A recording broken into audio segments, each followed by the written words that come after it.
Okay, I want you to imagine something truly wild for a second.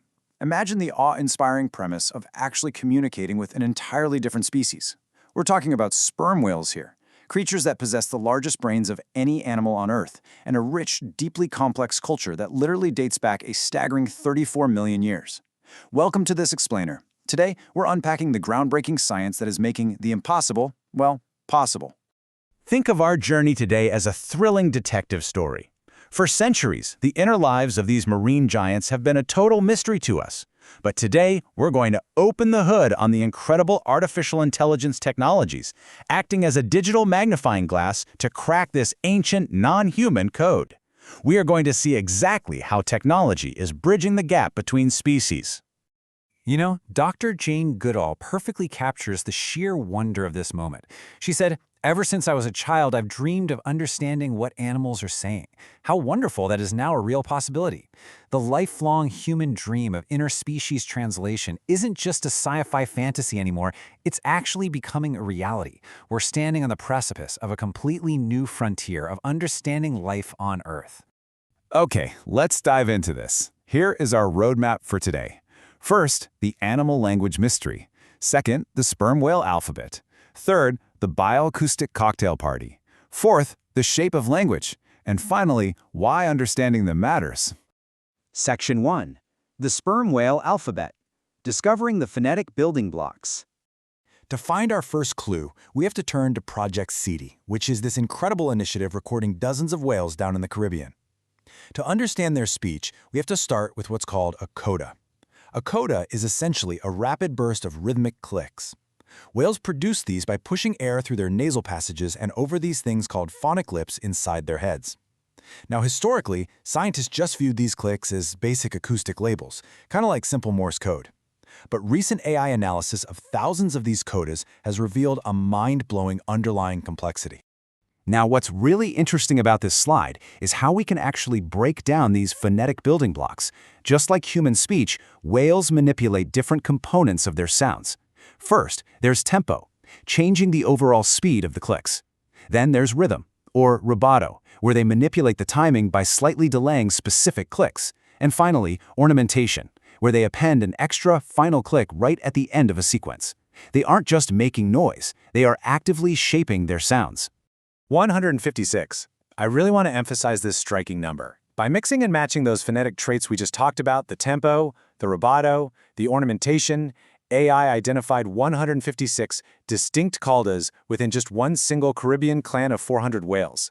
That is huge. This proves that sperm whales possess a massive, combinational communication system.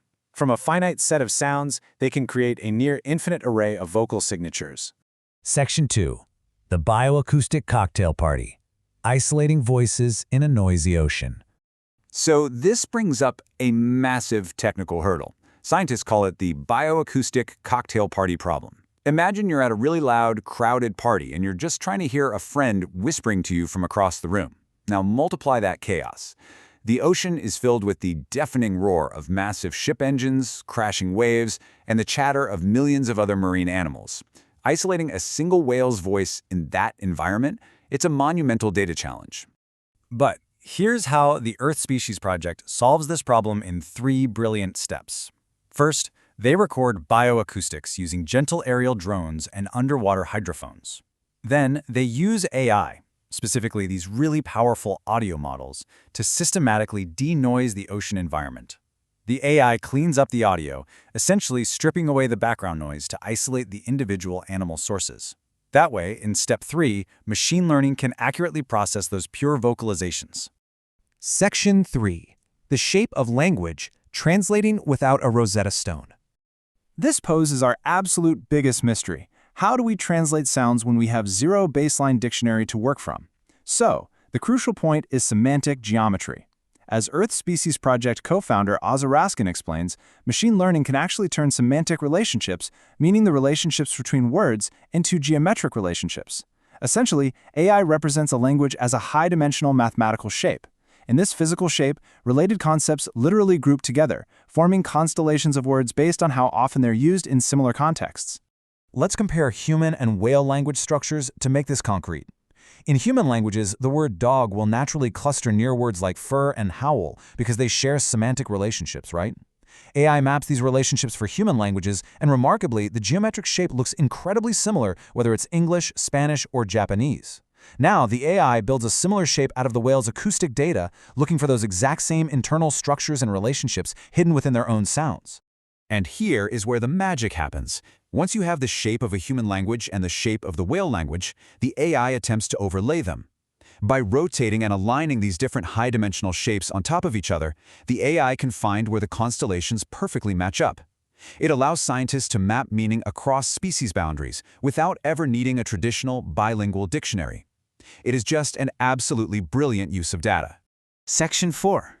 Why understanding them matters. The real-world impact. Ultimately, these discoveries carry profound real-world impacts for conservation, and this brilliantly illustrates a vital historical context.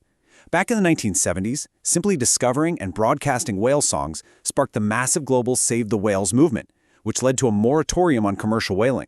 It proved that deepening our understanding of whales halts harm. Now, moving from Project CETI's founding in 2020 to today, with AI identifying phonetic alphabets, we're poised for another massive shift in how we protect them. The impacts are already being felt in a huge way. AI analysis recently discovered that Mediterranean sperm whales actually have regional dialects.